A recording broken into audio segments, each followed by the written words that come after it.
Thank you very much, Sanganista. Agyen yogin abchangsam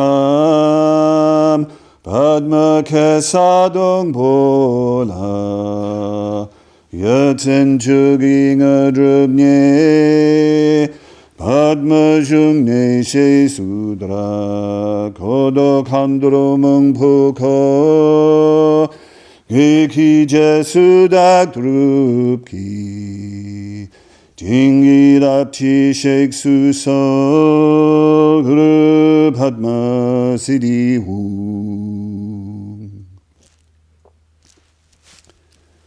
So that's the famous White Lotus 7-line invocation to Guru Rinpoche, to Padmasambhava, first revealed by the great Tibetan Guru Chowan sometime in, I guess, the 11th or 12th century, and continually revealed and found in treasure texts down the ages, and regularly chanted within the Nyingma, well, many Tibetan traditions, repeatedly to invoke the presence of Guru Rinpoche, of Padmasambhava, of the Lotus board. In Bhante's translation of it, translated with Dada Rinpoche, it goes something like Hung to the northwest of the land of Urgyen, on the calyx of a lotus flower. O wondrous, the highest siddhi has been attained. O thou who art encircled with an entourage of darkinis, following thy example will I work. Thou must come here to give me thy blessing, Guru Padma Siddhi Hung. And I think it's important to, when we contemplate Padmasambhava Guru Rinpoche, that it's not, it's important to me that this isn't simply a sort of intellectual exercise. This is a devotional act, it's a devotional practice to speak, to even have the honour of speaking about Padmasambhava. When I was ordained in 1976, Bhante gave me the Padmasambhava mantra. He gave me some practices to do with Padmasambhava, which I've been practicing ever since. He gave me the name Padmavajra, which he pointed out was a name of Padmasambhava, and he just made the comment, he mentioned my devotion to Padmasambhava at the time of ordination. So Padmasambhava has been absolutely central to my life since that time. Obviously he was a little bit important before then, but I hadn't lived very long, so but that was, sealing the connection with Padmasambhava. And Bhante has given me many, many things in my life as an order member. Many, many, many things. If I go through what is good and best in my life, what is my life, it's due to Bhante's blessings in so many ways. I mean, absolutely no doubt about. But if he'd just given me one thing, if it was just that mantra, that ordination, that name, it would be enough. It would be enough. Everything is in that, and it's motivated and informed what's best in my order life ever since. So this is extraordinarily important to me, and in a sense, very, very personal. As I've gone on in my order life, it's interesting, more and more has become available, more and more translated about Padmasambhava. When I was first ordained, there was no life and liberation of Padmasambhava. We had to rely on Evans Vence's epitome of his life and various other sources. But there wasn't much available. But over the decades, more and more has been translated, sadhanas and devotional texts and, different studies of the life story and all the rest of it. I must admit, as I go on, I keep abreast of these different things, but I realise that in doing the sadhana that I know less. I know less and less and less about Padmasambhava. It makes meanwhile, the sadhana, the meditation on Padmasambhava has become more vivid. Well, I wouldn't even call it a meditation anymore. I'd say it's the environment in which I live. That's what Padmasambhava is to me, and intimately related to Bhante, intimately related to the life of the order, my life in the order. But it increasingly, it's becoming harder and harder to say anything. I can really understand why in the tantric tradition they talk about the guhya refuges, that the Buddha, the Dharma and Sangha in their secret aspect, their esoteric aspect, are the guru, the Ishta Devata, the greatly desired deity, and the Dakini. And I remember when Bhante first started to talk about the secret refuges, he said they're secret not in the sense of keeping them away from people. They're not esoteric in a sort of secret society sense. He said it's because it's very, very difficult to talk about experience. And it's especially difficult to talk about spiritual experience. It's to do with, to use a very un-Buddhistic term, but which I think is a really lovely word, it's to do with your soul. It's to do with the intimacies of your life. So it becomes increasingly difficult, I think, to talk about these areas. Sometimes people ask me, what do you think you've developed as you meditate on Padmasambhava? I don't know. I don't know what the answer to that is. I have no idea. You tell me. I don't know. And what does Padmasambhava represent? Well, we could say this, that, the other. I don't know. I couldn't tell you. That's not why I meditate on Guru Rinpoche. That's not why I'm devoted to Padmasambhava. I can't even tell you why I'm devoted to Padmasambhava. That doesn't really come into it. You have to meditate on Padmasambhava perhaps to get some sense of that. I also should just say, what I ought to do after that is just keep silent and we just go and have our tea breaks and so on. Maybe that would be better, but you've paid good money to be here, so I probably do need to say something, and I do like talking. So that little prelude on silence and what you can't say is going to be hoisted on my own petard, I think. And the title of this weekend, Padmasambhava in the Life of the Order, I was really glad when Sanghanista read out from Bhante's recent piece, talking about how important Padmasambhava is in the life of the order and how important Padmasambhava is to him. But to talk about Padmasambhava in the life of the order, in a way that's a bit misleading, I think, because I can't speak about Padmasambhava in the life of the order. All I can do is talk about Padmasambhava in this order member's life, in my life. I can't speak for you. So what I'm going to be trying to share with you, to communicate with you, is just some reflections on Padmasambhava from someone who's, attempted to meditate on this figure for, the best part of 40 years, more than 40 years. That prayer that we began with is referring to Padmasambhava's birth. And let's start with Padmasambhava's birth. It's very interesting. About Padmasambhava's life. There are different versions of it. I was looking at a sadhana big book on a particular, very esoteric Nyingma Pa sadhana, and when they transmit these texts, they talk about the lineage, and they talk about the guru who delivers the lineage, and they have what they call a nidana, which is a kind of life story. And they give two different versions of the life. Seems to be absolutely no problem in giving two different versions of the life. Very interesting difference between views of history, if you like, in ancient traditions and our own concern for historicity. If you're looking for historicity in the strict Western sense in Padmasambhava's life, forget it. There's very little hard fact.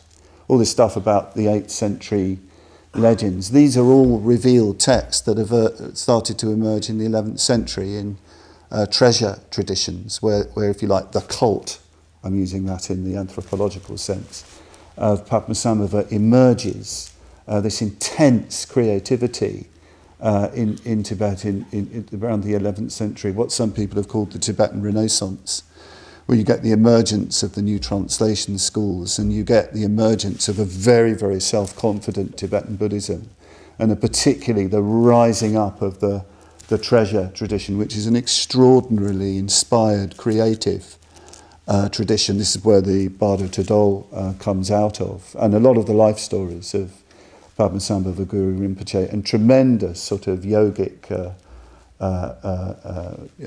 proficiency and insights. Quite a remarkable period, and it's not a problem for me that Padmasambhava emerges in the visions of these great Nyingma yogis and so on. It's a living tradition. It's alive and vital. And continues still, and even in our own very, very, very, very modest fashion, influences our own community.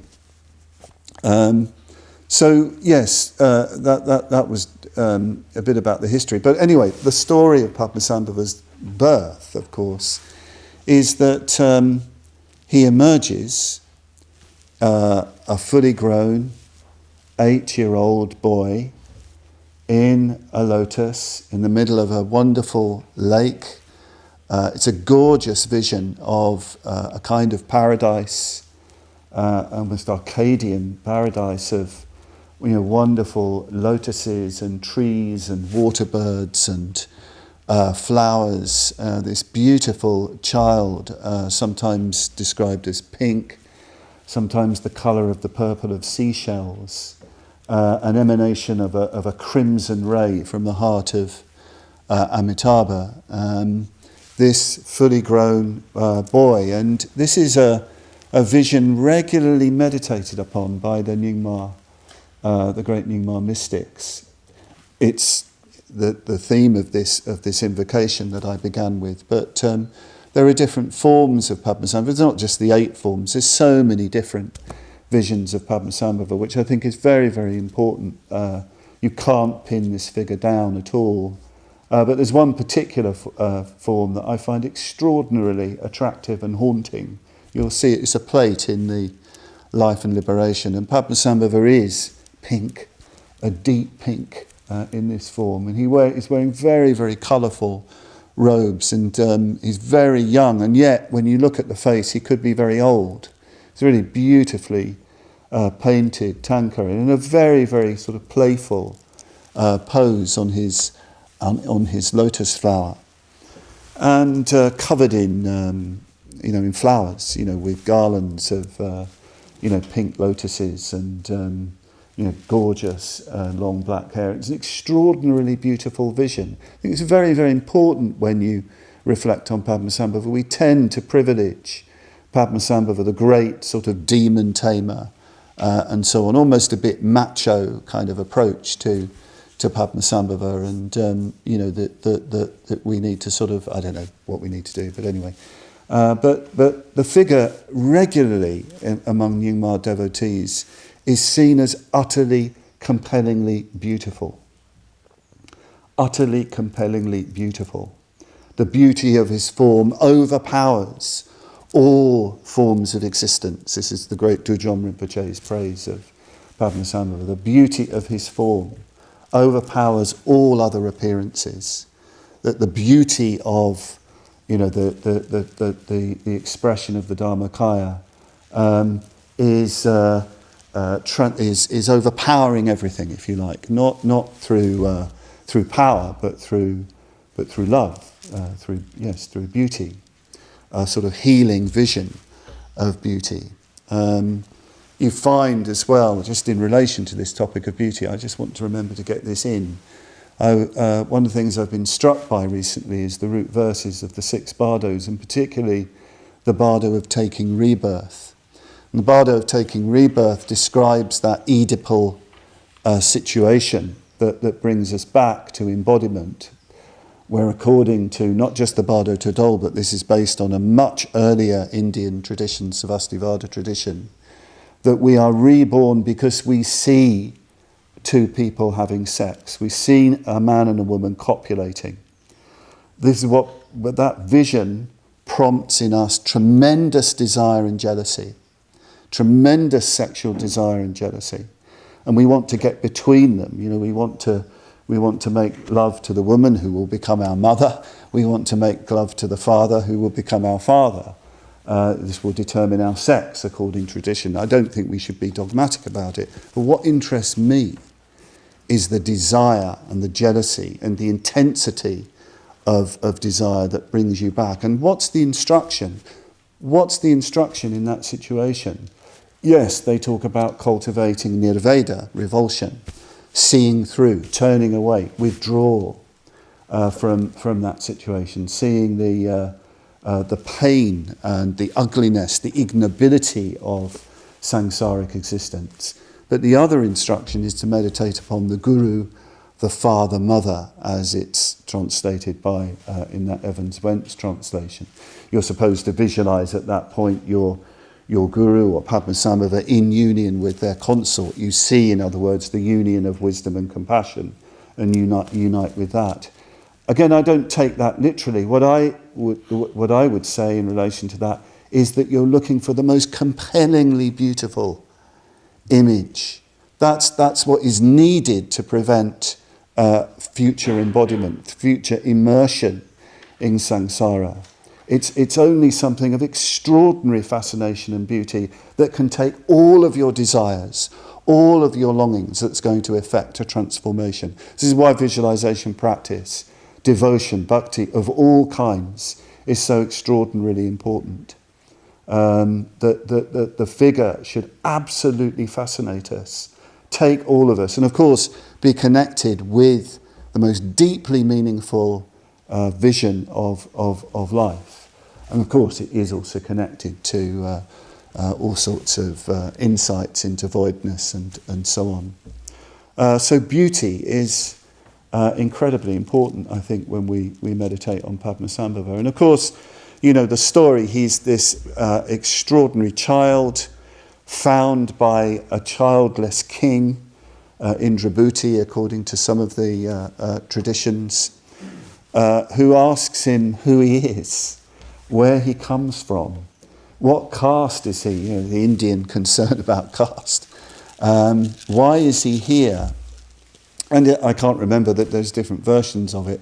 He talks, well, who are your parents? It's my mother is wisdom. My father is spontaneous, sparkling awareness. My mother is space. I can't remember all these different things that they say. I'm here to consume duality. I'm here because I am puzzled by suffering.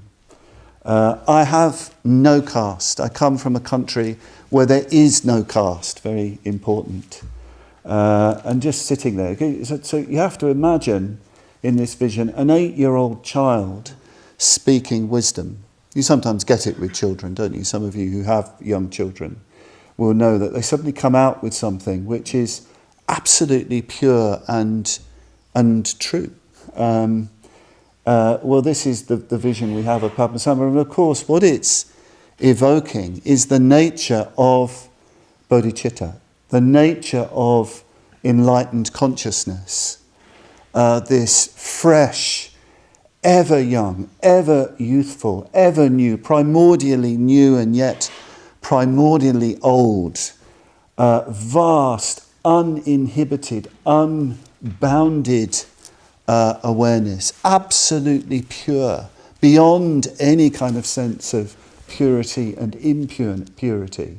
And yes, fresh, creative. And beauty, of course, in Indian tradition is what is ever new. Ever new. That's what beauty is according to Indian aesthetics. So this is what's really being communicated with this vision of the 8-year-old boy child speaking like this. And it's, of course, what you're trying to realize when you say that 7-line prayer. You're trying to connect with that siddhi, that the realization of that quality of mind, that quality of consciousness. Mind is too weak. It's far too mental. What do you call it? I don't know what you call it. Awareness, I don't think, is very good either. It's too, for us, that's far too heady. Far too heady. It would be it would be better to use a word like soul or something like that, because you're talking about something of immense creative power and force, and yet which has nothing in it of any kind of egotistical nature or anything of that. Very hard, I think, to really get a sense of what is meant by, the primordially pure awareness, jnana, vidya, whatever you want to call it, that these visions are communicating. But that's what that particular part of the life story is communicating. And of course, Indrabhuti adopts the son, adopts him as his son, adopts the lake-born Vajra, as he's called, the youthful Padmasambhava. He takes him to the palace. It's wonderful. He's got a son at last. This childless king, terrible curse. The country is in drought and famine. It's blighted because there is no son. The king is not potent. He's even blind. He gets his sight back through his encounter with the boy. So of course, it's terrible, an Indian king not having a son, but he adopts him. But it's very risky, adopting a child that you find in a lotus.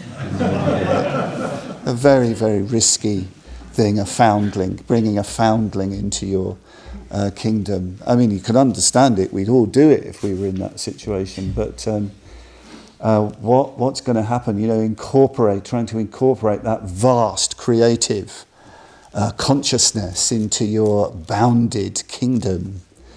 Well, of course, he's a wonderful prince, of course. He masters all the warrior arts, he learns so much, becomes, it's a bit like the life of the Buddha, the later lives of the Buddha. But of course, that consciousness can't be contained, and there are different versions of what happens, but eventually he starts to misbehave, the young prince, very, very badly. Very, very badly. He starts to really feel confined by the palaces, and starts to adopt the clothing of a skull bearer. So this is a sort of tantric, Indian Buddhist tantric, or even Hindu tantric, figure of wearing garlands of bone ornaments and all that sort of thing, going naked, doing all sorts of crazy dances. And in the course of one of these things, there's a terrible accident. He knocks a trident, I think, off the top of a palace roof, which kills the son of a Brahmin.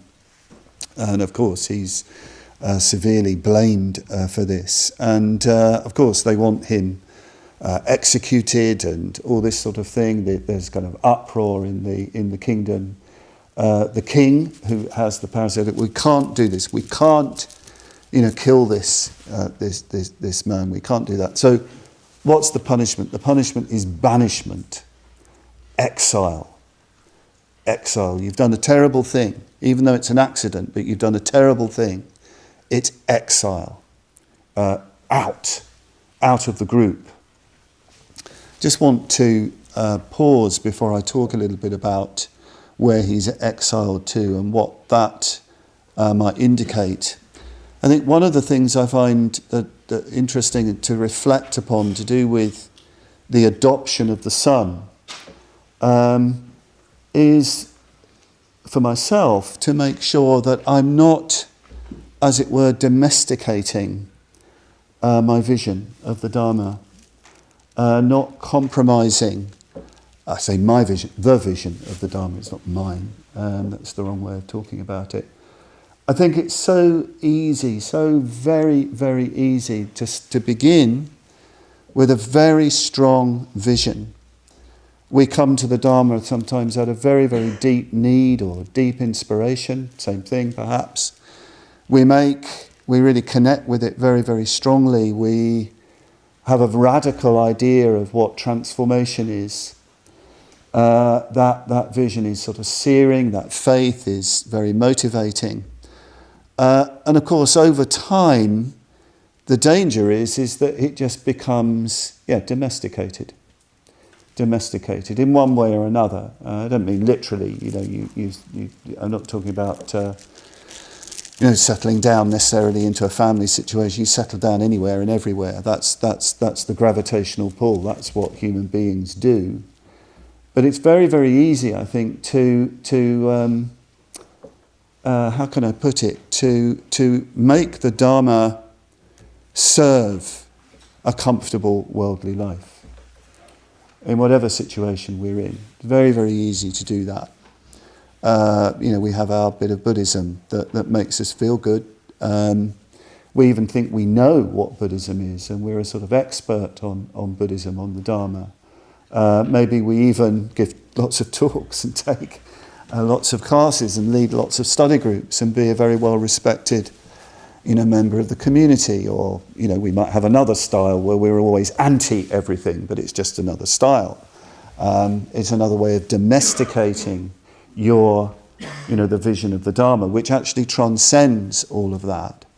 So I think this story of Padmasambhava, that consciousness, that youthful energy of the Dharma, not being, not prepared to be hemmed in, unable to be hemmed in by a kingdom, is telling us something.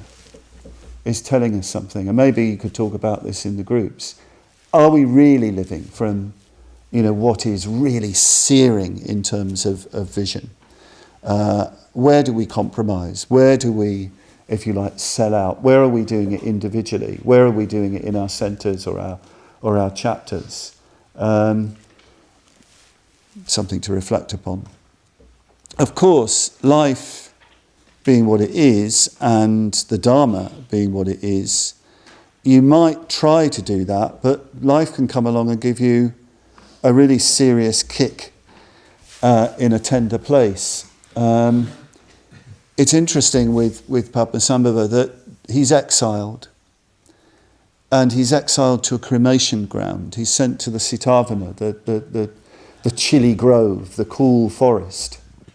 This very, very serious cremation ground. Yes, we've studied the cremation ground quite a lot, haven't we? There's that wonderful lecture that Bhante gave in the 70s, the cremation, the symbolism of the cremation ground and the celestial maidens. It was an absolutely wonderful lecture, irreplaceable lecture, where he talks about going into the crucial situation deliberately sought out, where you really are looking death fully in the face, and you're inspired by it. And the Dakinis of inspiration dance in relation to that. They're the forces of inspiration. Still a very, very important lecture. But there's another aspect to do with being in the cremation ground. It's the thing is, what's happened to Padmasambhava, he's been made untouchable.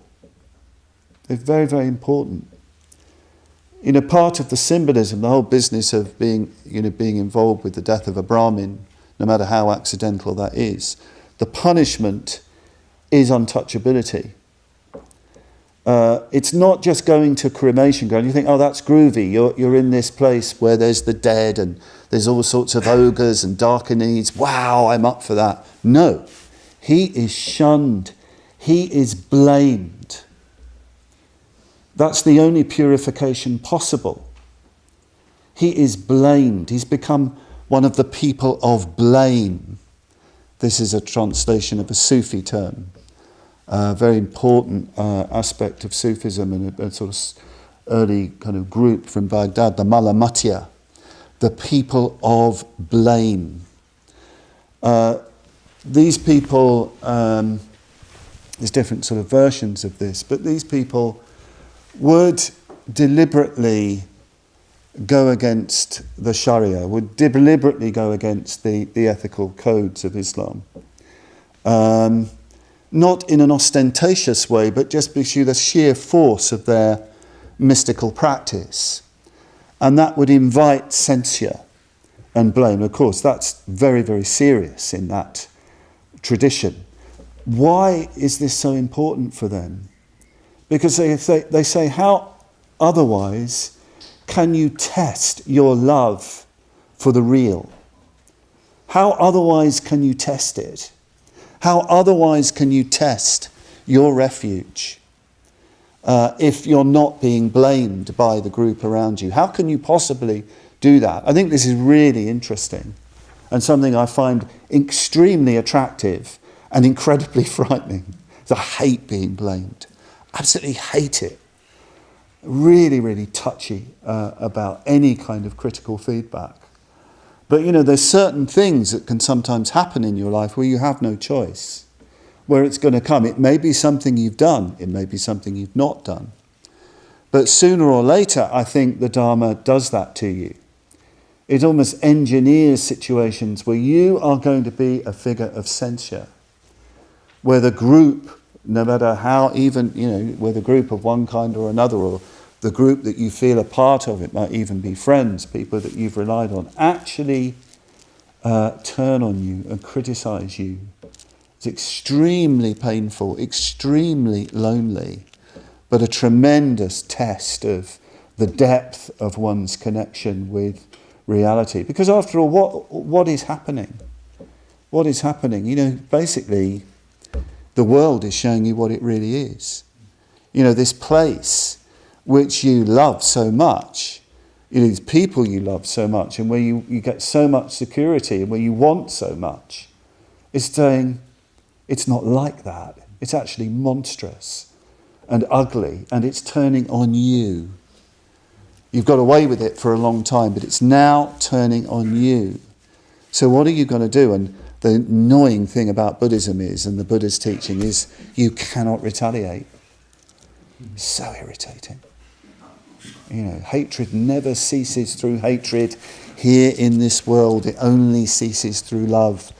This is a Sanatana Dharma. This is the eternal law. Again and again and again, there is absolutely no excuse for violence or reactive comeback. You have to look deeply into yourself, and it's revealing your attachment and dependence upon very often just being left alone, I think. It's not just that you want praise, you just want to be left alone. Just leave me alone. I've got my comfortable little corner. Well, listen, if you practice and if you're at all visible, you won't be left alone. Something is going to sort of come, it's going to arise. I was talking to Bhante a while back, and I'd heard that he has everything read to him. Everything in Shabda, even critical stuff, is read to him. You can ask Sthana Shraddha about this, he knows, because he reads it very often to Bhante. And I said, but Bhante, why do you do that? Why? I said, I'd hate that, some of the things said about you. And he said, well, actually, I'm not really bothered what people say about me. But I want to know the worst because of the order, because I care about the order. I said, I'd find that terribly upsetting. I just wouldn't be able to do it. And I said, have you trained in that? He said, well, yes. He said, I have trained. He said, a long time ago when I was a young man, I trained like this. He said, if I was praised, I would reflect, next time it will be blame. And if I was blamed, I would reflect, next time maybe it'll be praise. And he said, I've just done that consistently. And I found that very, very helpful. And not long after that, I was studying the spiritually mature from the Dhammapada. And I think this is where he got the reflection from. Maybe, I don't know. But it says, like a solid rock unmoved by the wind, so the spiritually mature person, the man of wisdom, is moved neither by praise or blame. And it's almost as if Bhante just did, that sounds like a fruit of practice, but Bhante turns it into a reflection, into a meditation. So yes, Padmasambhava is blamed. He becomes one of the people of blame. He is outside of caste. He is outside of conventional society. He's in the burning grounds. He's purifying himself through all these different practices that he's engaged with, because the cremation ground, of course, is a place of initiation. It's a place of meditation, and of course those old Indian cremation grounds are places where the dead are just left. Yes, there are big fires, but these would have been in country districts, and the dead are just left to rot and so on. And of course it's a place of ghosts and ghouls and ogres and ogresses, and the darkinees that appear there are not the darkinees, they're not the wisdom darkinees, they're the worldly darkinees. Darkini in modern Indian languages can mean a kind of like a female monster, like a sort of ghoul, a ghost and ghoul that's going to suck your blood and eat your bones. So don't be confused about your darkinis. You might think that you're with a darkini, a wisdom darkini, an inspirational darkini, but you might be with a different kind of darkini, this other kind. The passages in the Life and Liberation of Padmasambhava on the cremation ground are extraordinarily vivid. And I'd recommend listening to Bhante's lecture on Padmasambhava from 1979 that he gave at Sakavati not long after the opening of Sakavati. I'd really recommend that, because he reads from these passages in an incredibly vivid way. What you have typically is Padmasambhava sitting with his back to a stupa. There's very, very interesting symbolism, because the stupa, of course, has the relics of the Buddha or a great disciple. It's a multi-layered architectural symbol, but very often in the Tibetan tradition, Tantric tradition, it's associated with the enlightened mind, enlightened consciousness. He's leaning against that. He's leaning against that reality. He's so confident in that. There's something, isn't it, about leaning back against something, that kind of symbolism. There's a kind of rest and ease. So he's leaning with his back against a stupa.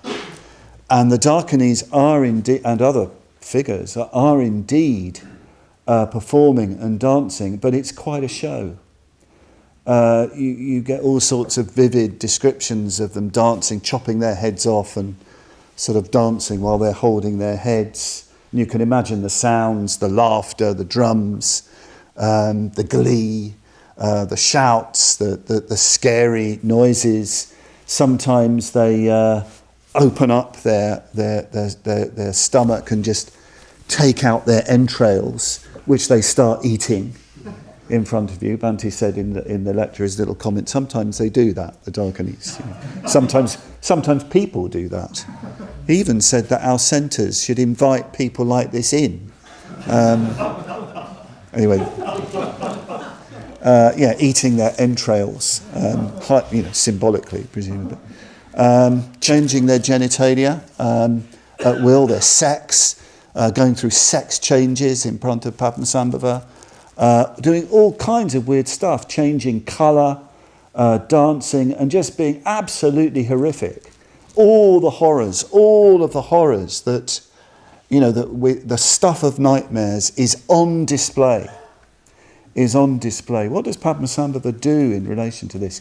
He goes bright red, and of course he's dressed as a yogi in long hair and, bone ornaments, and he's wearing the shrouds of the dead and so on. Goes bright red, and he communicates the Dharma to them. And he's grinning, he's ecstatic at this scene, at this extraordinarily, well, as far as he's concerned, creative display, not in any way destructive and horrific. Or if it is destructive and horrific, it's part and parcel of the richness of life. This is life. This is life. This is reality, playing, performing. A wonderful creative display of, actually, that pure consciousness which he's leaning against, as it were. It's so rich. It's almost like, you read William Blake's The Marriage of Heaven and Hell.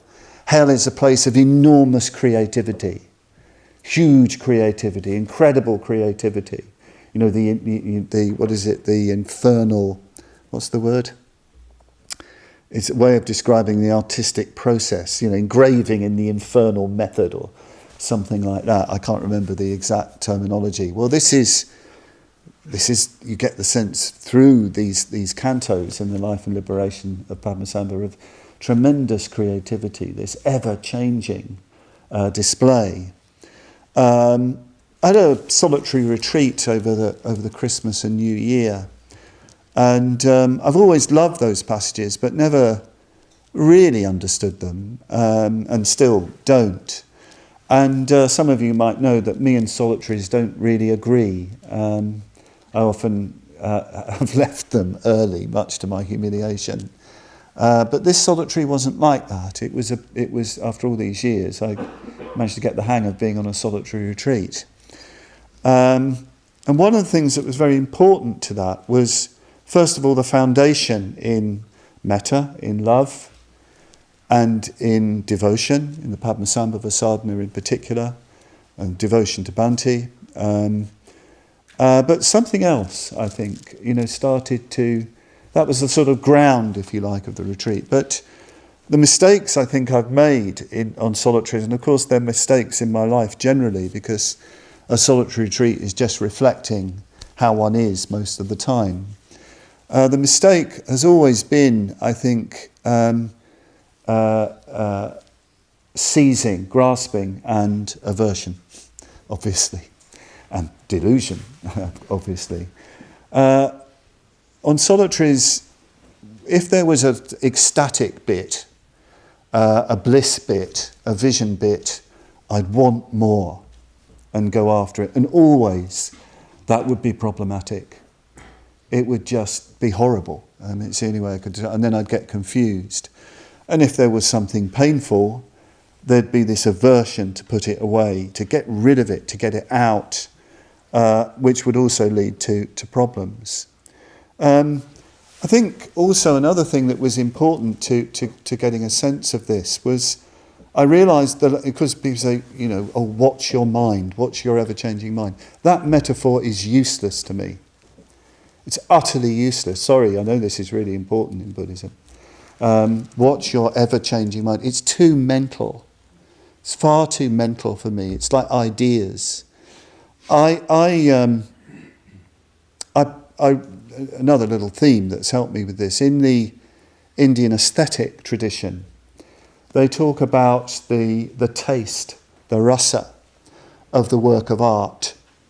You have to taste it directly, whatever it is, whether it's beauty, whether it's peace, whether it's terror. You have to taste it. And that will also make you inhabit a particular mood, which they call bhava or raga. Raga, of course, meaning colour. You change colour in relation to that. But bhava is also regarded as important. Here it means something like an ever-changing mood. And I realised why I find those ways of talking much more helpful to me. Because my experience is that I change colour very, very quickly. I don't think I'm alone in this, but I can move to sort of ecstasy, to misery in the space of minutes, seconds. I mean, this is slightly... I don't want to sound, mentally ill or anything, but I think my nature is very emotional, and I move very fast between ever-changing states, which has always been very disconcerting for me. And all this stuff about... I've always been very puzzled by this language of experience it in your body. Whenever anybody says that, I go up into my head. And I realise it's because it's always in the body for me. Never had a problem of experiencing emotion in body, in my chest, in my stomach, everywhere, if you like, in one way or another. It's as if I change colour as I change mood. This is a very, very important realisation for me, that it's okay to keep changing colour. Don't panic. Enjoy the ecstasy. The vision bits, which usually happened in the evening when I was doing pujas, there'd be something going on. Enjoy the light show, but for goodness sake, don't hold on to it. You'll kill it. And, when things were difficult, okay, enjoy that light show, the darker light show. Well, sort of learn to enjoy that too. And that happened as well, I think, because of this foundation, not of the enlightened mind, but of metta, of devotion. That was the sort of drone music, if you like, over which the raga played. And I relate that to this sort of this Padmasambhava in the burning grounds, if you like, where you've got this ever-changing world of these freaky figures. And as time went on, yes, through that solitary retreat, a greater and greater peace started to descend, a kind of enchantment. And there were moments of real moments of constancy. No, you can't have that. But there were increasing periods of enchantment and a peaceful enchantment with that, but without any loss of the richness of the retreat. And yes, that's my own very modest sort of way to try and relate to Padmasambhava in the burning grounds, because solitary retreats are very, very challenging for me. I really do feel it is the crucial situation for me to be, really alone. And I do think that Bhante's little teaching on every order member should do a 1 month solitary retreat every year. I think we should take that very seriously. I know I need to take it much more seriously than I do. Better move on. In one of the cremation grounds, Padmasambhava does find a teacher, and it's a Darkini. This is a wisdom Darkini who's known as Surya Chandra Siddhi, the attainment of sun and moon, or the mastery of solar and lunar energies, a huge red Darkini on her throne. And he's very impressed by her servant, her maidservant, because in the course of trying to receive initiation, the Darkini rips, cuts open her breast and her stomach, revealing the peaceful and wrathful deities. And Padmasambhava reflects and thinks, well, if that's what the servant's like, what is the teacher going to be like? And he goes to the Darkini on her throne, replete with all the solar and lunar ornaments, and these wonderful verses of devotion. It's rare that you find Padmasambhava in the Life and Liberation expressing devotion to the guru, to the teacher. All the great masters need a teacher, need a guru. So he asks her for initiation, and she says, "Well, you do see that all the Buddhas are present within me." And he says, "Yes, I can see that." She shows the full moon of her face. She reveals herself. And he asks for initiation. The initiation is very, very particular. She transforms him into a syllable, into hung. In one version of the text, she eats him. In another, she snorts him up her nose into her head center. In other words, he's completely consumed, and then passes through her centers, coming out the other end, reborn, completely initiated into all these different things. And I found, again, this a very, very compelling image. We talk about initiation, we talk about spiritual death, spiritual rebirth, we even talk about attainment. This particular image, I think, is very interesting because it's making it clear that the bodhicitta, enlightenment, reality, all these words, the Darkini, you don't take that into you. You don't add that to you so you can strut about in feathers. You are eaten. You are consumed.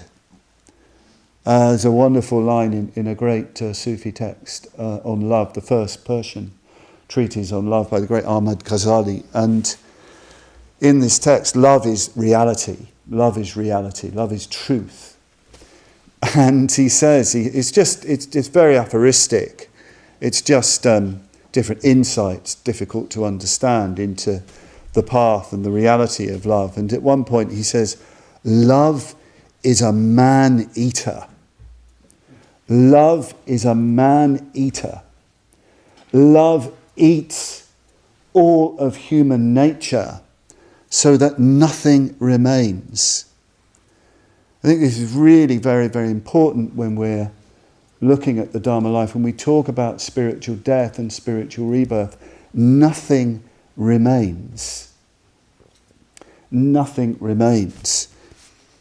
There is, yes, spiritual rebirth beyond that, but how can we possibly predict that? How will we know what that is unless we enter into this nothing remaining? This isn't nihilism either. This is the complete renunciation of our whole kind of superstructure, if you like, our whole kind of construction of life and world. Am I, prepared for that? If I want myself to be, reborn, if you like, within Padmasambhava or whatever, am I prepared to be consumed and eaten? That is the question for us. So Padmasambhava in the life and liberation, yes, there are these.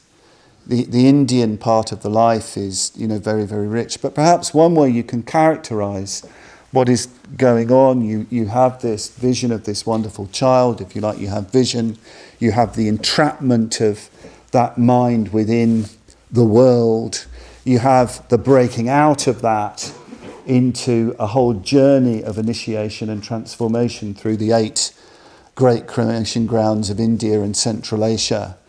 And then with the emergence of the invitation of Padmasambhava moving into Tibet, where in a way things do become sort of more historical, you have in a sense the fruit of all that. The fruit of, the fruit in the sense of the entry into a very, very specific world. The Indian part of the life and liberation of Padmasambhava is dreamlike. It's incredibly dreamlike. It's sort of Sambhogakaya-ish, or whatever it might be, I don't know. But when you get to Tibet, you get something else. You've got a sort of entry into history. You've got specific time, specific place, specific locality, specific people, if you like, the vast and the general, the vastness of wisdom and compassion are moving into the very, very particular and personal and individual. This is very important. This is to do with the Dharma reaching the minute particulars of person, of people, of place, of culture. All of that vastness needs to be applied to the particular. It's well worth, I think, reflecting on this in the life of the order. These incredible sort of challenges that we have of an order spread across different cultures, an order which has a very, very strong vision of deep, deep harmony. Subhuti sitting here recently was really evoking again that Avalokiteshvara myth, the myth of great compassion, and that whole vision of being united by a common heart of bodhicitta, and yet having that individual and particular expression. And yes, we need all sorts of organisational things to make sure that happens. But in the end, actually, the only way this can be realised is through transcendental realisation. It can only be realised through a deep, deep seeing into the nature of things. It does mean coming together in large numbers like this, of course, to see that the vast and the particular. But we have to make this a living experience in our own life that we carry, all the time. The bigger the order gets, the more, the deeper we have to connect with, the vision, if you like, of the order, which can't be, guaranteed, if you like, by organisation. It can be supported by organisation, but it can't be guaranteed by it.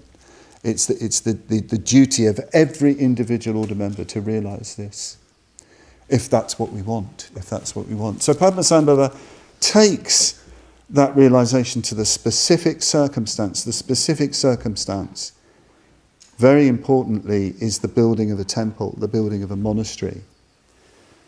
Must never forget that Padmasambhava goes to Tibet and converts the gods and the demons, not because it's just fun converting gods and demons, I'm sure it's fun for him.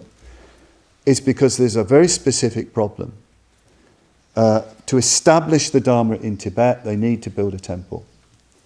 It's not going to just happen in caves. It's not just going to happen in people's rooms in their villages. In the same way, it's not going to happen in our individual flats and bedsits and houses. It's not going to happen. They need to build a temple. One of the things about Tibet, part of the mythology of Tibet and its different temples and monasteries, you don't quite realise just how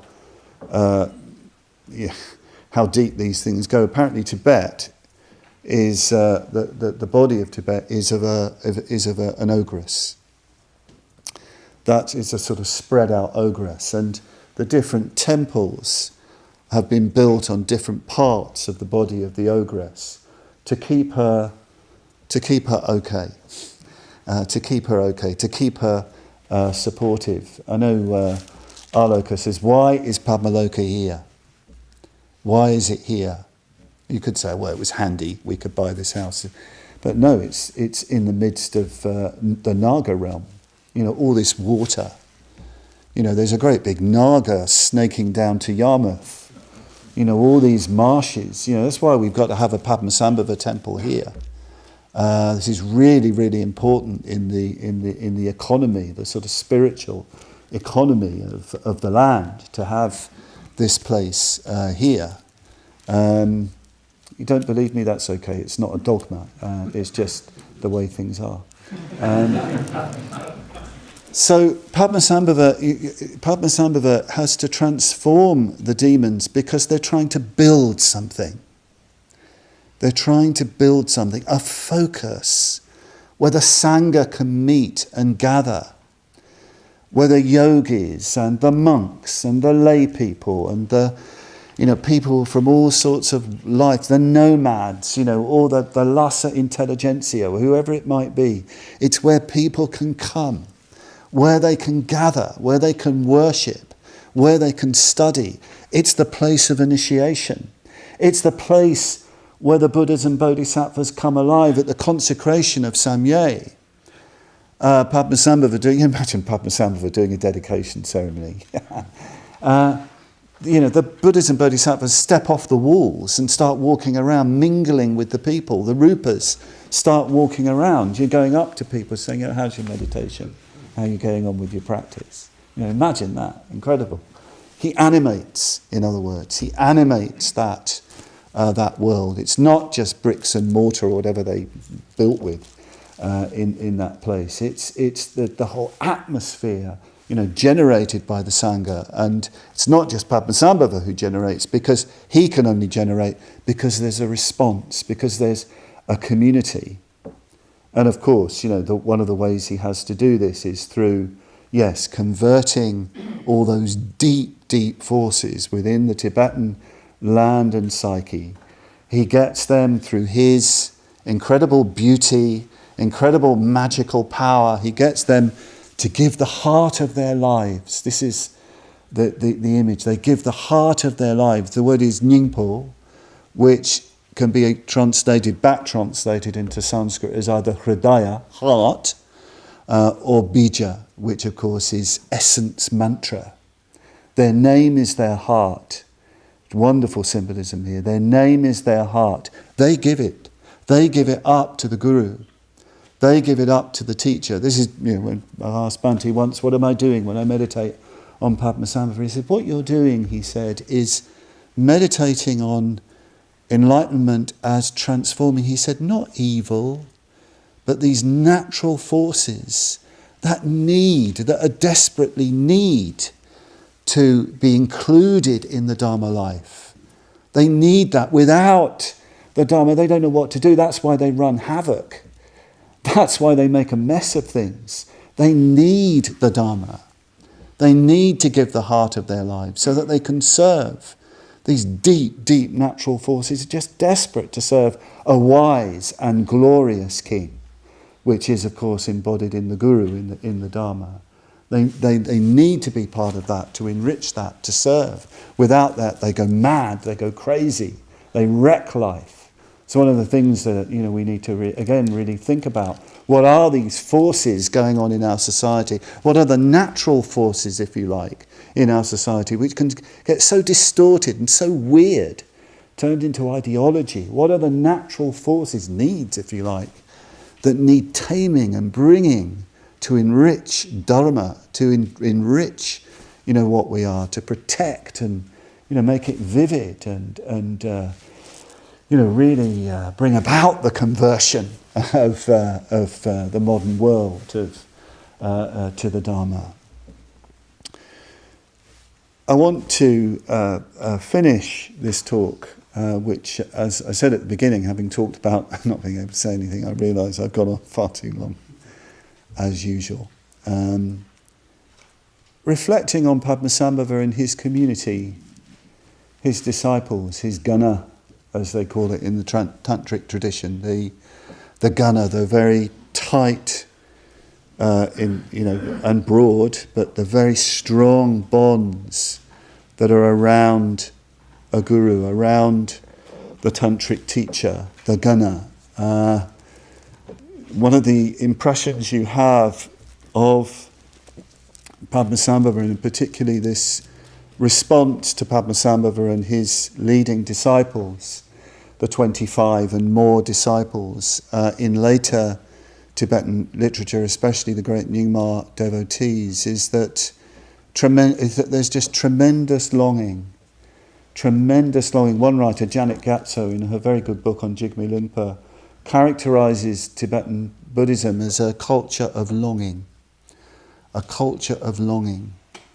It's longing for that time, not in the nostalgic sense of going back in time, but you can't go back in time, but it's that vision of a community, a united community of men and women and all kinds of different lifestyles around a teacher who's giving teachings, who's giving initiations, who's loving, who's encouraging, and they're inspired and they're practicing together. When he leaves, of course, there's tremendous longing. When he gets on his winged horse and flies off, doesn't die, but just goes on to new work, to the southwest, to the land of the Rakshasas and the cannibals, to tame them. There is just these cries of longing to the Guru from afar to come. But it's not just for the Guru, it's for the whole environment, again, of that united community around the teacher. I must say, I long for that. My solitary retreat, it didn't take me long to work out while I was reading these studies of different Sufi communities of years ago, and the stories. I just loved reading these stories of these disciples around teachers, and just loving being together around their teacher. And of course, that Muslim idiom of, they want to kiss the hands of their teacher and to kiss the feet of their teacher. The language is very, very strong in terms of love. And I realise actually that's the land I want to be in. I want to be in that land of being with a teacher, the Guru Buddha's abode, as it's called. That's the world I want to be in, where all I have to do is to serve my teacher with my brothers and sisters in the Dharma. And all we have to do is to practice together, live together, work for the Dharma together, share the Dharma more and more widely together. That's the world I want to be in. Very interesting. I led my first ever mixed order retreat recently at Adhisthana on Guru Yoga. I was asked to do something on discipleship, and I said, no, what we'll do is we'll practice Guru Yoga. We'll practice the Guru Yoga that Bhante was given by Kachi Rinpoche, and which he practiced. And in this practice, you turn yourself into the ideal, the great devotee, disciple, Vajrayogini. Whether you take that literally or not, you're adopting complete openness and sincerity and love for your teacher. You visualise your teacher above your head. In our case, that's Bhante. Then Padmasambhava, then the 11-headed, 1,000-armed Avalokiteshvara, and then finally Amitabha. and you invoke, and you invoke, and you invoke, and eventually you receive blessings, you receive initiations, and you unite. And through dissolving into the great bliss, you unite with your teacher as the specific embodiment and expression of Amitabha's wisdom, Avalokiteshvara's compassion, Padmasambhava's skillful means. He is your way into that, the specific way in which you connect with that vastness. And it was a really wonderful retreat, really. We were practicing a lot. But what was striking was the range of order members from different nationalities. People came all the way from Australia, from Mexico. People came from different parts of Europe, different parts of the country. There were sort of semi-monastics on the retreat. There were married people on the retreat. There were single people on the retreat. There were young people in terms of age, natural age, old people in terms of age. There was old Jyotipala in his early 80s, right through to Akasa Jyoti in her early 20s. You had senior order members like Prakasha and myself, and very, very new order members. What was striking was the love. I'm not even going to use words like unity and harmony. They don't do it. Love between people. United through this devotion. And Bhante himself was in blessing mode. I had a wonderful meeting with him and he blessed me. He blessed the retreat. Kept saying how happy he was that the retreat was going on. People would go to see him and they would come out blessed. That's the only way you could describe it. Something happened in the communication. He was part of our retreat. It really was incredibly moving, very, very rich. And I realised, yes, this is the world that I want to inhabit all the time. In a way, it is the world that I do inhabit all the time. And this is a very particular time for us. In the Nyingma tradition, especially, probably in all Tibetan traditions, but I'm more aware of it in the Nyingma tradition, the last period of your teacher is an extraordinarily important time. It's an extraordinarily important time to receive blessing. It's an extraordinarily important time to reflect upon wanting to be with your teacher. Jyotipala, at the beginning of the retreat, said, I'm in my last days. He knows very well he's in his last days. He's a very dear, dear old friend of mine and to many others. And he said, all I want now is to do the Guru Yoga so I can be reborn again with Bhante. I just want to be reborn with Bhante because he knows. I want to follow that star. I want to, be with him.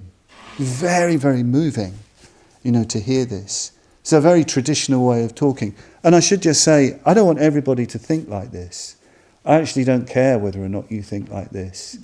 Some of you will find this language probably repugnant. It's the way I live. It's my aspiration, which I share with maybe some people. You can't institutionalize this. There's no way you can do that. There's no way I'd want to do that. That's repugnant to me. But it's the way I live. It's the way I want to live. So I'm going to end with Bhante's translation of the final prayer from the Guru Yoga, that Guru Yoga. And then we'd better move on.